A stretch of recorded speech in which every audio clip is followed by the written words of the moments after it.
एक बार एक राजमहल में काम वाली बाई का लड़का खेल रहा था। खेलते खेलते उसके हाथ में एक हीरा आ गया। वो दौड़ता दौड़ता अपनी माँ के पास ले गया।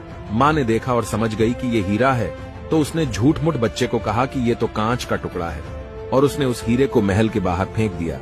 और थोड़ी देर के बाद वो बाहर से हीरा उठाकर चली गई और उसने उस हीरे को एक सोनार को दिखाया।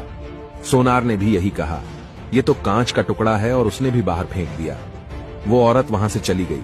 बाद में उस सोनार ने वो हीरा उठा लिया और जौहरी के पास गया, और जौहरी को पता चल गया कि ये तो एक नायाब हीरा है, और उसकी नीयत बिगड़ गई।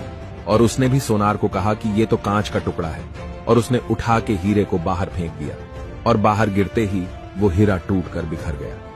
एक आदमी इस पूरे वाकये को देख रहा था। उसने जाके हीरे को पूछा, जब तुम्हें 2 बार फेंका गया तब नहीं टूटे, और तीसरी बार क्यों टूट गए? हीरे ने जवाब दिया, ना वो औरत मेरी कीमत जानती थी और ना ही वो सोनार। मेरी सही कीमत वो जौहरी ही जानता था, और उसने जानते हुए भी मेरी कीमत कांच की बना दिया और मैं टूट के बिखर गया। निष्कर्ष, जब किसी इंसान की सही कीमत जानते हुए भी लोग नाकारा कहते हैं, तो वो भी हीरे की तरह टूट जाता है और कभी आगे नहीं बढ़ सकता है।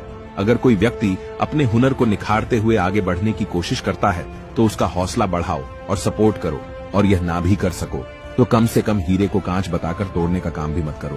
हीरा खुद एक दिन अपनी जगह ले लेगा।